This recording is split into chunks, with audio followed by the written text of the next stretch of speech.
culture. What an amazing opportunity for you to have this environment that people just know this is the place to go and you're the place to be to have this amazing performance. That means you're recruiting people into an environment that is just the norm. Performance is normal. Not unusual, but it is the norm with this. So a couple of things and magical ingredients that can come into play for a performance culture. In a previous video, we've spoken about the 6 musts of motivation. So that is certainty, variety, making sure there's recognition, that sense of belonging, the ability for me to grow, and also the ability for me to contribute. So the more we put those things in place, it starts to build an amazing performance culture. What I'd love you to do as part of this particular video as an exercise is to ask your team, what does an amazing performance culture look like? Now, a couple of things with this. Have them firstly write it down. So write down what you believe are the top 3, top 5 things in a performance culture. Boom, boom, boom, boom, boom. Then jump into teams of 2 or 3 and have a discussion around those particular points and come up with your team's top 10. So this gets the energy going in the room and starts to see people being activated by, hey, what does performance culture look like?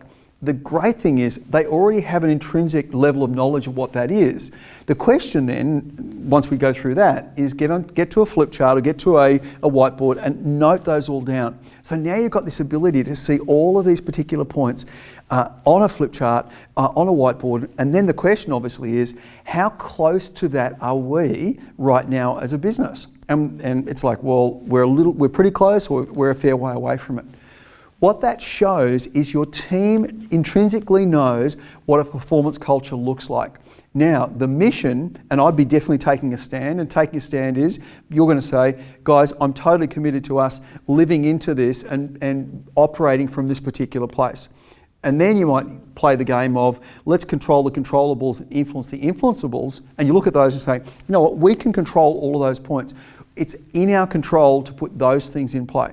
So then all of a sudden, we can start to turn around and say to each individual, what do you need to start doing, stop doing, and continue doing to be an even stronger player in this performance culture?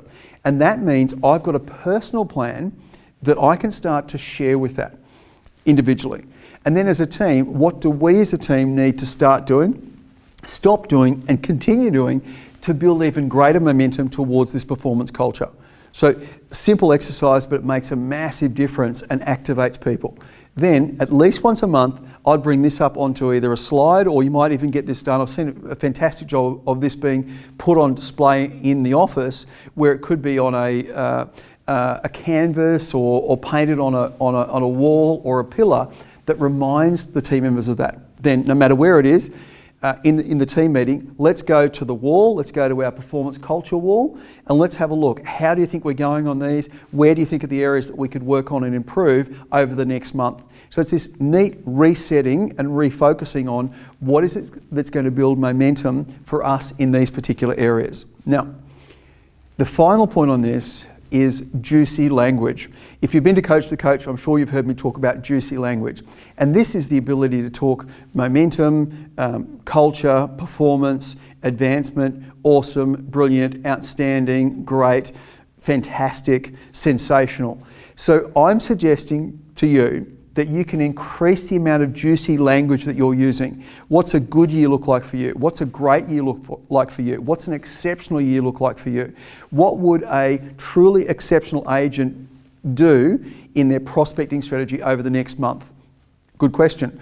And get them into thinking around an altruistic view of this. Now, what you're doing effectively is helping people become the best version of themselves. And in that best version, you're bringing out the best in them. The more you can actually increase the quality of your language, I guarantee you'll be building a performance culture that people want to come and play, stay and perform. This is the best recruiting strategy you can have, that when you've got a performance culture, people want to come and be part of that. Even if they see you at a conference or an event, they notice and say, there's something unique about your business. I'd love to be part of it.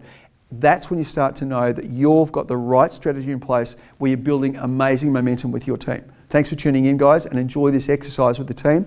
Love to get your feedback, how you went and what your team came up with in terms of their performance culture.